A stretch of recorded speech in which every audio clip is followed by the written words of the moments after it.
I've thought about and have written about the Federal Reserve for a long time.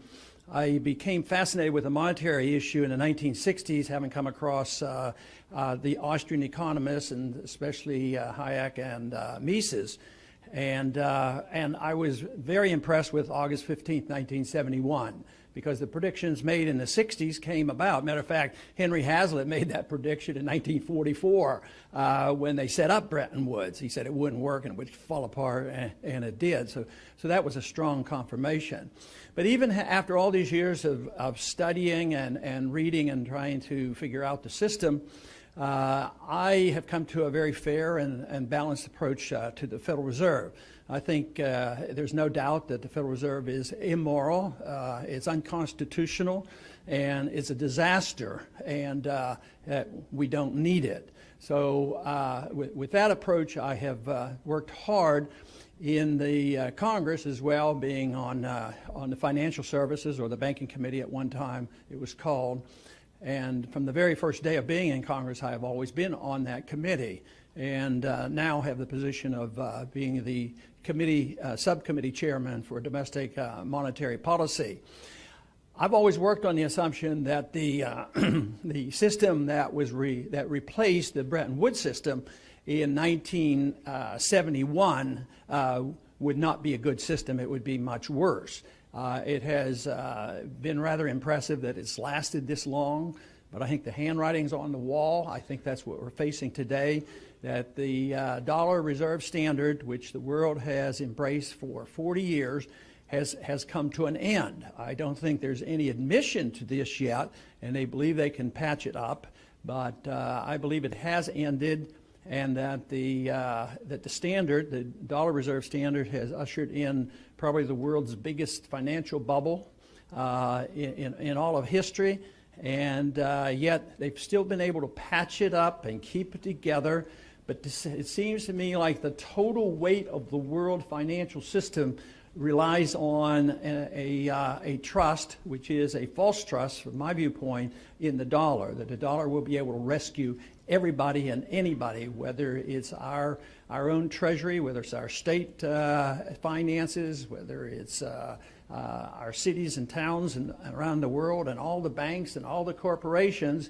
And so far, this undertaking hasn't really destroyed the confidence in the dollar. I think one reason, when you look at the dollar in comparison to other currencies, of course, over a period of time, the value of the dollar has gone down. But there's still people buying dollars and loaning money to us at very, very low rates. But when you think about the comparison of the currencies, you have to think about what's our competition. And the competition is the euro and some others, so they're not necessarily very, very strong themselves. But when it comes to the purchasing power, which is the ultimate test of a currency, I don't think we're doing very well. Our government now admits that our consumer prices are going up approximately 4%.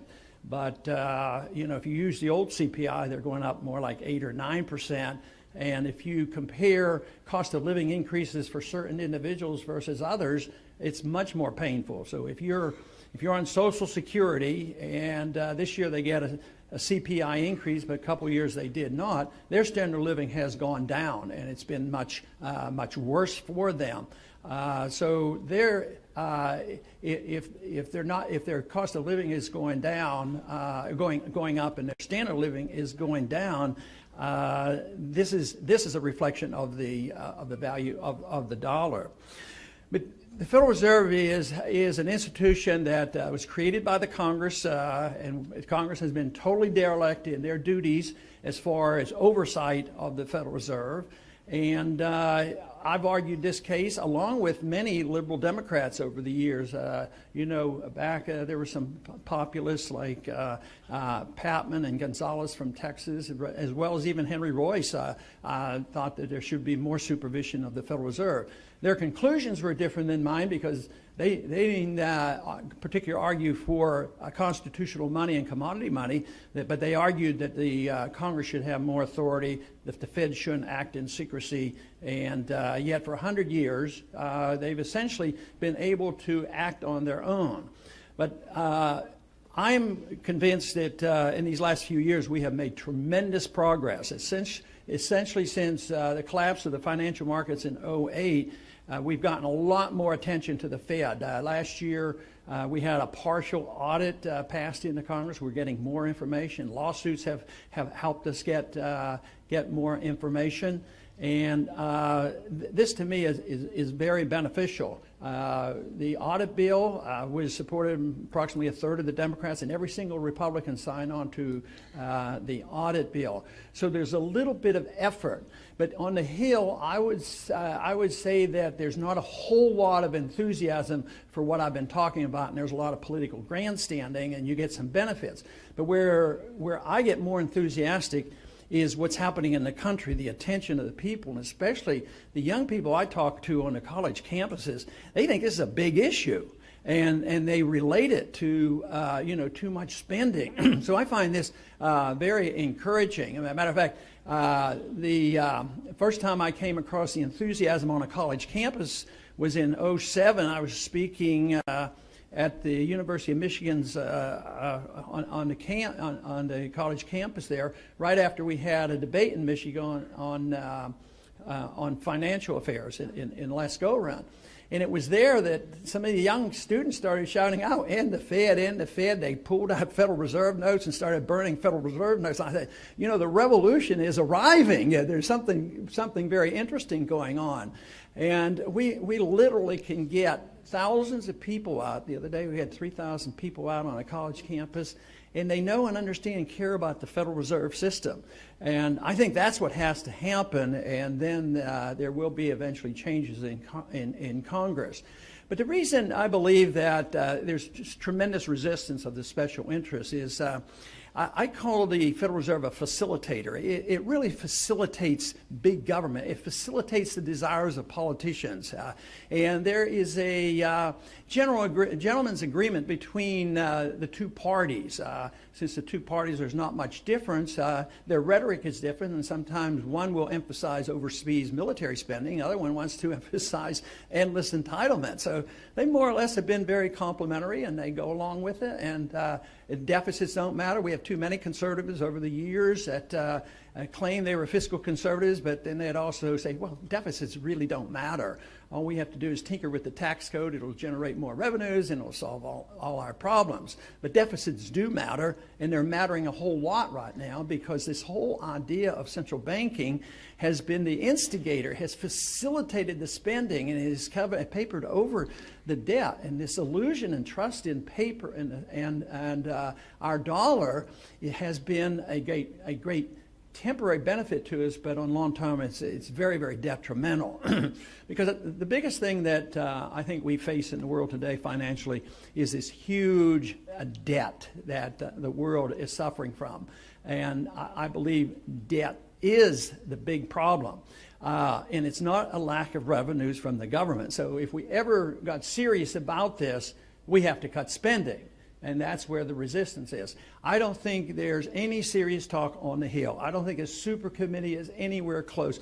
I don't think any of the alternatives over there are anywhere thinking about the seriousness of this, because they talk about cutting $1 trillion. Yeah, over 10 years.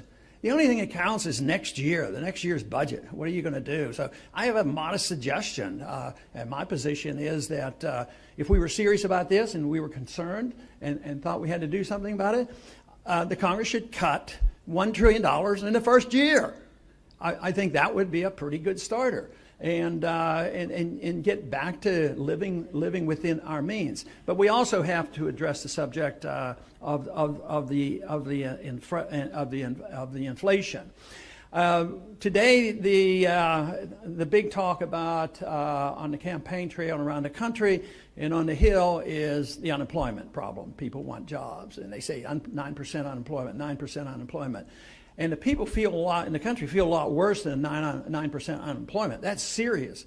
But once again, they fudge the figures. There's no reason to fully trust everything our government tells us, especially when things are going badly, whether it's on foreign policy or monetary policy, because they use the fear tactic to frighten people into, boy, yeah, the whole world's going to collapse unless we bail out the big banks and the big corporations.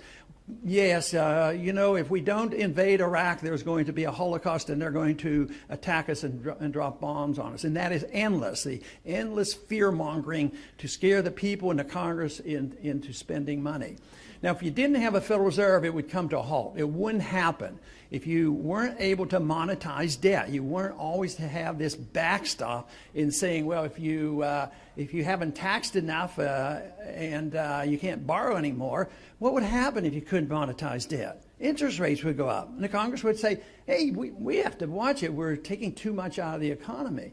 So this has been such a grand deception. And in the short run, we tend to do better, especially as a reserve currency. We've been able to buy goods from overseas dirt cheap and have policies, whether they're trade policies, regulatory policies, and tax policies. We can chase all our productive businesses overseas. So we end up with an economy that isn't producing. We end up with a nation deeply in debt, and there's no willingness to admit the truth and decide to change things, and Congress is not in any position really to rein in the Fed. Now, some people claim, well, we need to change the mandate of the Fed. Well, since I don't like the Fed, I'm not interested in worrying about what the mandate should be because they're not going to do it anyway.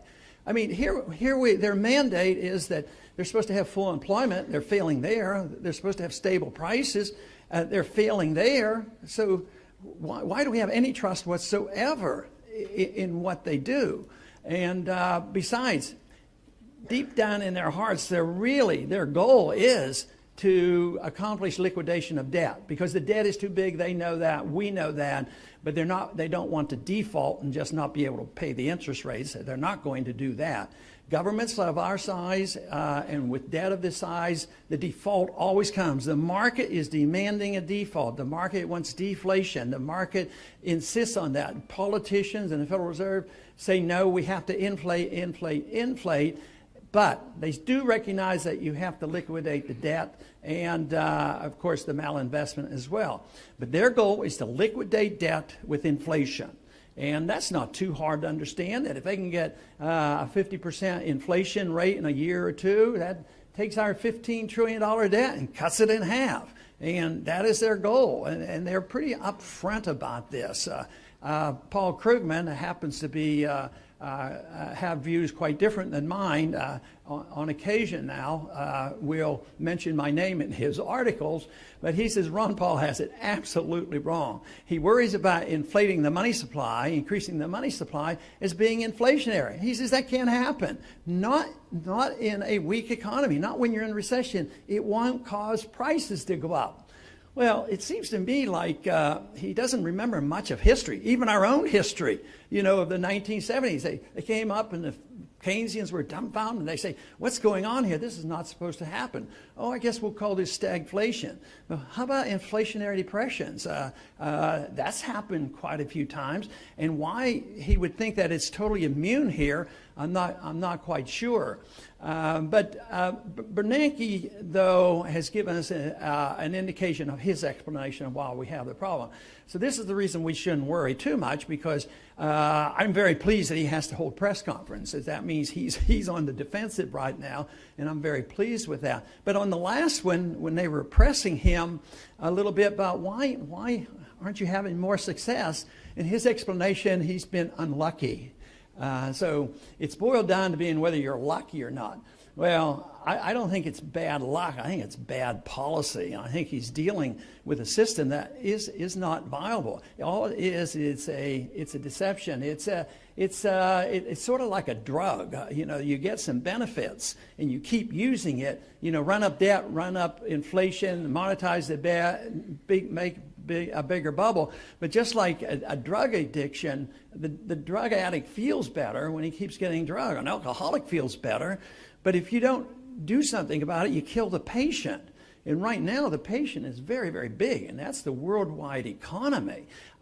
This is a big issue, and yet I think they're totally in denial. They're not willing to admit the truth, and they think that they can doctor this up and manipulate it and work on it. What should we do about all this?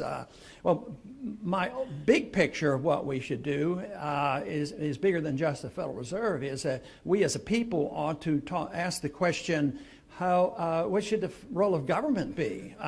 And does the Constitution have any meaning? Today, on the Hill, whether it's any of the three branches of the government, the Constitution really is down to the point has no meaning. So we have to decide whether the rule of law is worth something, and then we as a people have to decide what should the role of government be. Well, we followed the Constitution. The Constitution was written to restrain the federal government, and if you wanted government, it was supposed to be more local. But there were some mandates in the Constitution. Article 1, Section 8 tells us what the government is supposed to be able to do, and certainly we should have a strong national defense. But it also said something very strong about the monetary issue. Only gold and silver could be legal tender. That's never been repealed. There's no authority for a central bank. So just following the Constitution would get us back, in a much better position. But the purpose of government for me is the protection of liberty. And I see the Federal Reserve as the facilitator in the undermining of that liberty and the enhancement of big government. But the longer the bubble lasts, I think the worse the suffering will be. But what can we do? I've written as far back as the Gold Commission, the case for gold. But even in that dissent, I took the position that I wouldn't close the Federal Reserve down in one day. The Federal Reserve will close themselves down eventually when they destroy the money. But I don't want that to happen, either closing it down in one day or waiting for a collapse of this whole system. So my idea is sort of a copy of what Hayek had talked about. Why don't we denationalize money, legalize competition, allow free markets to work, allow free market bankings to work? Maybe we could hold the feet to the fire of the bankers to not commit fraud and counterfeiting. Today, fraud and counterfeiting is accepted. We allow our government to do this, and the Congress does nothing. So I think we should legalize competition in currencies, which means that first we recognize the Constitution, we repeal the legal tender laws, but I don't think you can tax money in order to have a competing currency. So what we should do is take the taxes off silver and gold, and even allow private mints to issue gold. An individual not too long ago did that. He issued some coinage, and he was arrested. He was charged with counterfeiting as well as terrorism, and had all his gold and silver stolen. And it wasn't like he was doing it in secret like somebody would if he were counterfeiting. He was doing it in the wide open, it was wide open, yet the government does not want competition. This is to me the most important step that we could make. I have a bill in 1098 which actually legalizes competition, and we would have to address the subject of fractional reserve banking. I think the fractional reserve banking and the pyramiding of debt is atrocious on what we put up with, and there is a disagreement in libertarian circles exactly what you do with fractional reserve banking in a free market. Anywhere from what Rothbard had said to others who would say, let the market decide as long as it's up front and you're not lying to people, you don't commit fraud. And but that is a small argument compared to whether or not we should have competition in currencies and allow something else to circulate. Currencies circulate all the time around the world. It wouldn't be a big problem. So I believe in a short period of time we will be forced into making these decisions. And there are others, I'm sure, thinking about it, and they would like to internationalize something different than the dollar reserve standard. They'd like to have another fiat currency and maybe a pretend alliance with gold, but they want to move the control into the IMF and the World Bank. I think that would be a disaster. I think what we need is just the restoration of the principles of liberty, defend our Constitution, and say free markets are more important. The government should be there to make sure that that functions and that property rights are protected and contract rights are protected. This monetary issue would not be that major if we allowed some competition to come in. Right now, though, we have a long way to go on that. But once again, I want to thank you for the invitation today and appreciate very much being here. Thank you.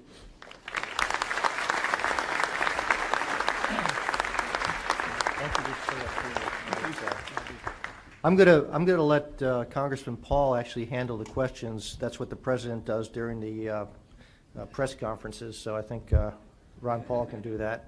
In order to have a period of time of transition of cutting back and getting the budget in order, I'm advising that just default on, that's in quotes, just don't pay the Fed, the $1.7 trillion and wipe it off the books, and that gives you a little window of opportunity where you can still live within the law of the debt increase. I think that would be a transition that would work. The Fed, I think, would object. The federal government would have something to say about the standards, that is, that have to deal with the legal tender laws, and they would have to deal with the tax laws. But if you were moving toward free market banking, I would say that the states would deal with that rather than the federal government. I wouldn't have another federal bureaucracy, because the main thing would be to protect against fraud and whether they're lying to their customers or not. Everybody seems to depend, too many business people depend on nationalization of regulation because they think it's more convenient. But, when Enron went bankrupt, it was state fraud laws that took care of that. So the SEC, didn't protect us. And what did they do? They passed Sarbanes-Oxley. Sarbanes-Oxley didn't protect us against, 08. And what did we do in 08? We had Dodd-Frank. So we just go on and on using federal regulations to compensate for these mistakes. But I think if you're legalizing freedom and you're looking for people to not commit fraud and protect contracts, I would rather do that at the state level. I understand even in Greece today, they're starting to use alternate currency, so they're driven to it.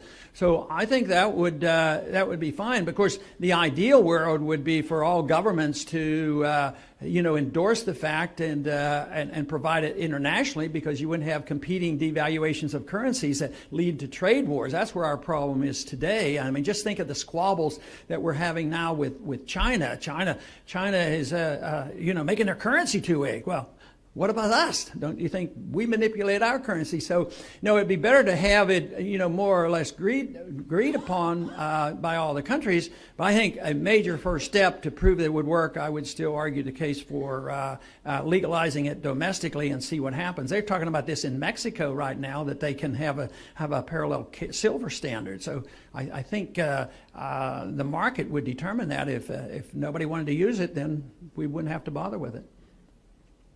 But, what they say on the surface on foreign policy in these wars, when they pretend that they don't want so many, like George Bush in 2000 said that he wanted a humble foreign policy and no nation building and no policing of the world. Well, that's exactly what they want, and that's what they do.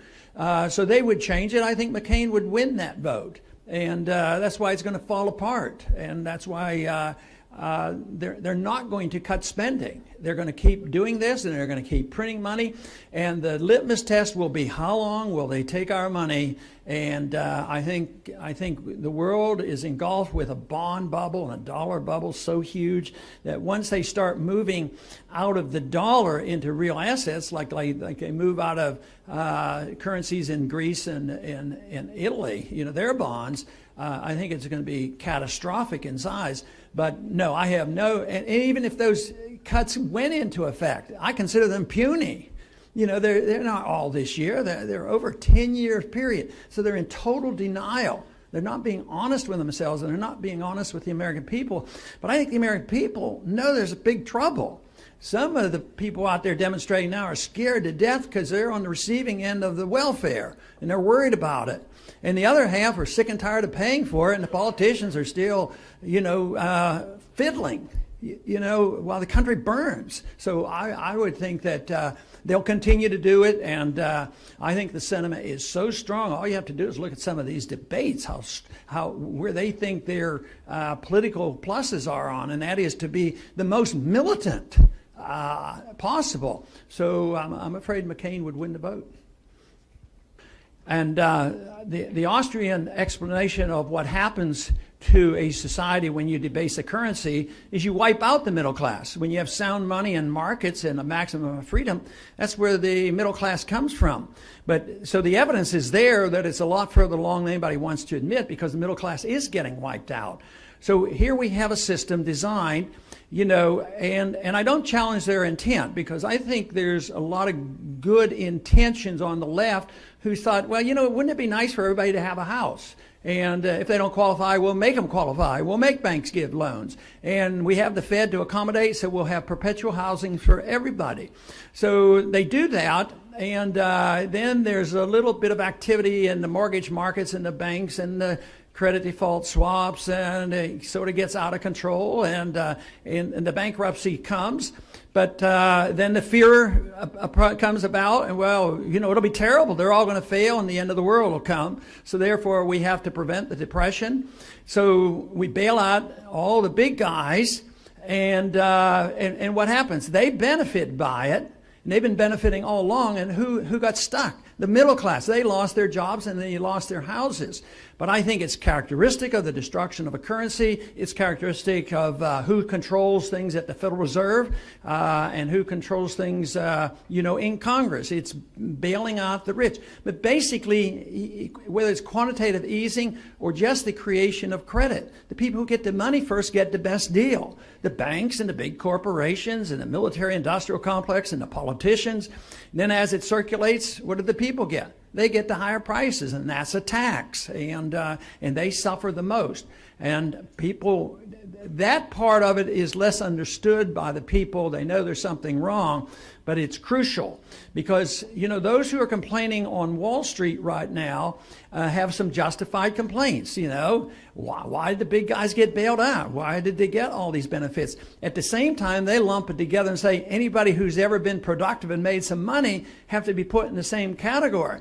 So believe me, if we don't sort that out, this is going to be very, very difficult to resolve. And I think only people that believe in the libertarian approach to government and sound money can sort this out, to try to pin it down and say it's government that's doing it. It's not the marketplace. And I think it's absolutely right.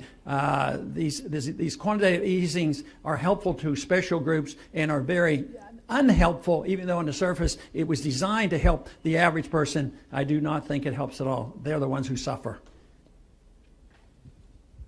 I think either way, the goal is to give us a window of opportunity if we're serious about cutting back, you know, and getting our budget under control, because it's pretty hard to do it in 1 year.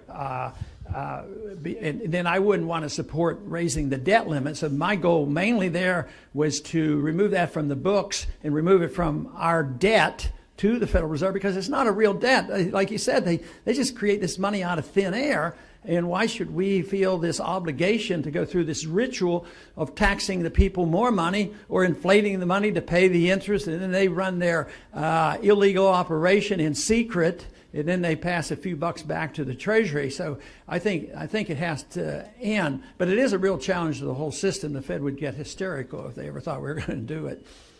Here we go. Right here. One more. On the comparison of the conditions we have today to the 1970s, I think they're 10 times worse today. I think the bubble is bigger. The disruption of the markets is greater. The debt is so much greater. We're in worse shape because we're less productive, and we have this foreign indebtedness, and the current account deficit is continual. We're indebted to a country of China, and we'd like to blame China for all our faults. So there's, like I've been saying, there's no chance at the moment for us to get our house in order and cut back spending. So we're moving rapidly toward the total rejection of the dollar reserve standard. In a way, that's what's been going on, but the end stages will be very, very rapid. So I consider conditions a lot worse. Like you said, wages were keeping up a little bit better. Wages aren't keeping up because jobs aren't keeping up. Revenues keep going down, which wouldn't be so bad if they were going down for other reasons. But it's a reflection of such a weak economy. So, I think we're at the precipice, and that we're going to be pushed over unless we do something. And of course, I'm convinced that any reform that ignores monetary policy is not a reform. If you're worried just about big government and cutting back, You cannot deal with that without dealing with monetary policy. If you're concerned about taxes and think that you can just limit taxation, inflation is a tax, the whole mess is there. But for me, if you want peace and prosperity and limited government and work for our personal liberty, you have to deal with the Federal Reserve. Thank you very much.